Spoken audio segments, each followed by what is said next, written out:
Your inner child holds a large proportion of your subconscious beliefs, and it also holds a lot of your energetic woundings. I'm Sarah Ann Negus, the Modern Day Shaman.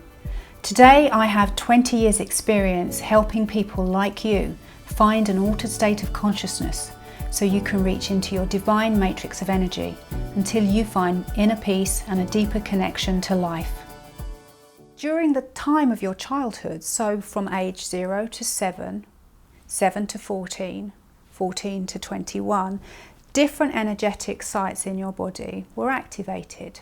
To give you an idea, between 0 and 7, your base chakra really opened. This is your connection to your ancestral chain, your connection to yourself, and your deeper connection to all that there is. From 7 to 14, it's your sacral chakra.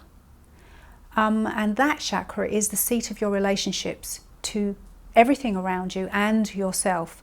And it is affected very much by your relationships with your parents, who are the first kind of external influences that you experience in your childhood. From the age of 14 to 21, it's your solar plexus. Now this is how you show up as yourself. 14 to 21 is puberty into adulthood. Who are you wanting to be? And different things that happen during that time will affect how you feel about your boundaries, how you feel about what you give to the world, and how you feel about what you receive from it. Now there are other chakras, but in inner child work we concentrate on these 3 lower chakras that are situated in the lower part of your body. If these chakras are not fully healthy, if they have emotional wounding in them, it's likely that you find it difficult to ground your own energy and therefore hear your higher self. It's likely that you find it difficult to have a full loving relationship with your own self and therefore open your heart fully in love for yourself and then to others. If your solar plexus finds it is wide open so that you don't really have boundaries, you people please a lot, it's also very likely that it's difficult for you to speak your truth, to understand your gut feelings, and then to allow your insight about situations, your third eye to open and have a look at the subconscious energy in the room. It's also likely that you will have empathic qualities that you don't fully explore because your boundaries are too open. You're not grounded enough. And all of the things that you could really achieve if you had a look at what was happening in your energy, in the energy of your inner child, are not easily accessible to you. That's why I love to work with people on their inner child. It's part of your shadow. And it can unlock all sorts of different emotional woundings and understandings about who you are and who you want to be.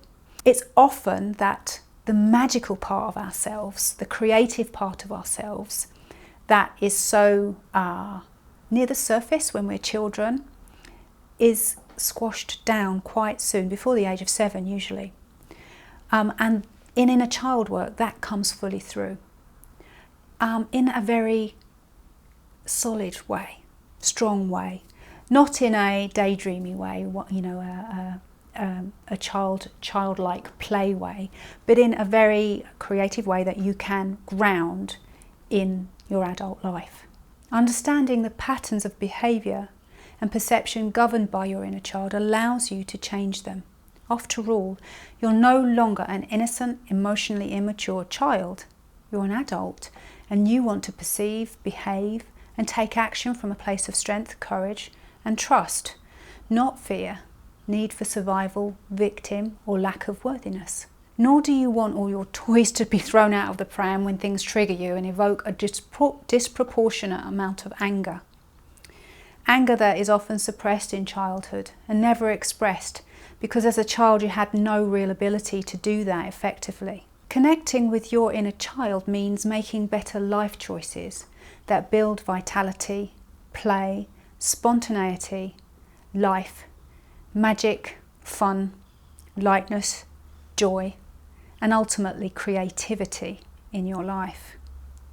Your inner child is a powerhouse for bringing real positive change to the way that you live. I'm Sarah Ann Negus, the Modern Day Shaman, and I'll see you in my next video.